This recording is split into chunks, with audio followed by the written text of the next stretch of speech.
makanan jajanan ditinjau dari keadaan fisiknya, kandungan kimia dan kontaminasi mikroorganisme yang ada di dalamnya, serta bisa juga dari aspek gizi yang terkandung pada makanan tersebut. Duduk, Neng.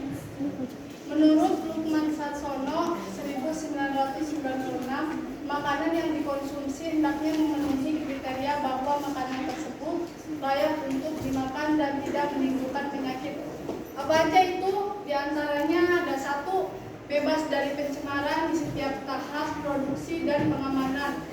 Selanjutnya, 2, bebas dari mikroorganisme dan parasit yang menimbulkan penyakit yang dihantarkan oleh makanan atau bisa disebut foodborne illness. 3, berada dalam derajat kematangan yang dikehendaki. Peranan makanan, ini kita masuk ke poin kedua ya. Peranan makanan sebagai perantara penularan penyakit dalam hubungannya dengan penyakit atau keracunan. Makanan dapat berperan sebagai 1, sebagai agen. Dalam hubungannya dengan penyakit atau keracunan, makanan dapat berperan sebagai agen penyakit. Maksudnya adalah apa itu? Makanan dapat menjadi timbulnya suatu penyakit. Jadi makanan tuh bisa timbul suatu penyakit di dalam makanan. Lanjut. 2, sebagai penyebab penyakitnya seperti bahan kimia atau parasit yang ikut termakan bersama makanan dan juga beberapa mikroorganisme yang patogen. Misalnya contohnya tuh kayak kita makan roti. Nah, di situ ada bahan kimia yang nggak sengaja kita makan. Nah, itu sebagai penyebab. 3, sebagai media. Maksudnya adalah makanan sebagai tempat bagi pertumbuhan atau perkembangbiakan kuman.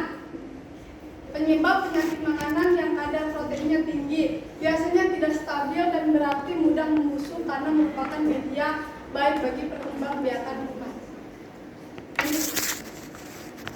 Nah, kita ini masuk ke poin ketiga, kontaminasi atau pencemaran makanan. Sebelumnya mohon maaf, ini di sini ada kesalahan teknis.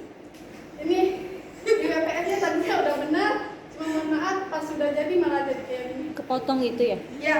Harusnya diperbesar lagi bawahnya. Udah dibenerin Bu, cuma jadi kayak gini. Atau itunya dikecilin. Nanti kalau ada kasus seperti ini, hurufnya dikecilin. Ya. Ya. Ya. Kita lanjut. Menurut Depkes RI 2004, kontaminasi atau pencemaran adalah masuknya zat asid ke dalam makanan yang tidak dikehendaki, yang dikelompokkan dalam 4. Apa aja itu 4? Mari kita lihat apa aja. Ada bakteri jamur, dan kedua ada cendawan, dan ketiga ada virus. Ini kita lihat ya, ada contohnya di sini bakteri jamur. Nah, seperti ini. Ini ada contohnya. Ayo, mirip sahata. Ada yang mirip? Oh, bakteri jamur. Nggak ada ya? Ada juga cendawan. Cendawan itu kayak jamur. Cendawan itu jamur. Dan ini juga ada virus. Virus sudah ada asing lagi ya, kalian. Yuk. Berdua ada pencemaran fisik. Ada rambut, dan kedua ada debu, dan ketiga ada tanah. Nah, ini lihat ada contohnya juga, ada foto-fotonya juga. Ini mungkin di sini kelihatan jelas ya. Tidak. Yang ketiga ada pencemaran kimia. Yang kesatu ada pupuk, kedua ada pestisida, dan ini contoh-contoh dari Ini kita lihat apa sih fotonya? Jadi ada merkuri, kadmium, sama arsen.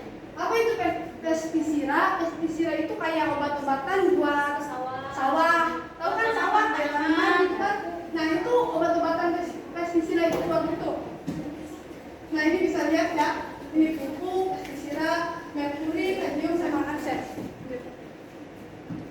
Nah, ada keempat, ini yang terakhir. Radioaktif, dan ini gambarnya ada sinar gamma. Maaf sekali sebelumnya yang kita dapetin gambarnya cuma ini, sinar gamma. Yang lainnya kita nggak dapetin, tapi ini isinya ada Dan radioaktif. sinar gamma, radiasi, sinar alfa, sama radioaktif. Oke, lanjut. Jadinya pencemaran dapat dibagi dalam dua cara, yaitu 1, pencemaran langsung, yaitu adanya pencemaran yang masuk ke dalam secara langsung, baik disengaja maupun disengaja. Dan ini adalah contohnya, masuknya rambut ke dalam dalam makanan. Contohnya Kita bisa lihat ya, ini di sini nggak terlalu kelihatan, mungkin itu ada selai rambut yang masuk ke dalam makanan atau nasi, tuh ada dibuletin ya, masuknya rambut ke dalam makanan. Dan kedua, ada pencemaran silang atau cross contamination, yaitu pencemaran yang terjadi secara tidak langsung sebagai ketidaktahuan dalam pemindahan makanan. Contohnya seperti di dapur, ini lihat makanan tercampur dengan besi-besi yang kotor, makanan terlibat dengan peralatan kotor. Peralatan atau bisa juga pakaian-pakaian kotor, peralatan makanan gitu bisa juga. Lanjut. Nah kita masuk ke dalam poin terakhir. Cara untuk mencegah terjadinya keracunan makanan. 1. Bersihkan bahan makanan beserta alat masak. Nah ini buat ini kita kalau mau membuat makanan atau masak gitu kan wajib ya untuk mencuci atau Dan membersihkan bahan makanannya supaya tidak terjadinya keracunan makanan. Oke lanjut. Simpan makanan dalam kulkas. Tuh buat yang punya ya. Yang punya langsung habisin aja gitu. Ya betul. Pisahkan antara makanan matang dan mentah. Nah itu jangan dicampur. Pisahkan makanan matang dan makanan mentah. Takutnya yang mentah ada belantumnya, takut ada bayi-bayi lalatnya yang hinggap di makanan. Dan keempat, perhatikan tanggal kadaluarsa. Nah kadang gitu kalau beli suatu makanan gitu ya. Ada namanya kayak Itu kemasannya nggak dilihat dulu, kadang suka langsung dimakan, dibuka. Kita harusnya lihat dulu, perhatikan kalau kadaluarsanya. Misalnya, kita beli ya 2022, itunya 2021 gitu ya. Nah, ini perhatikan tanggal kadaluarsanya.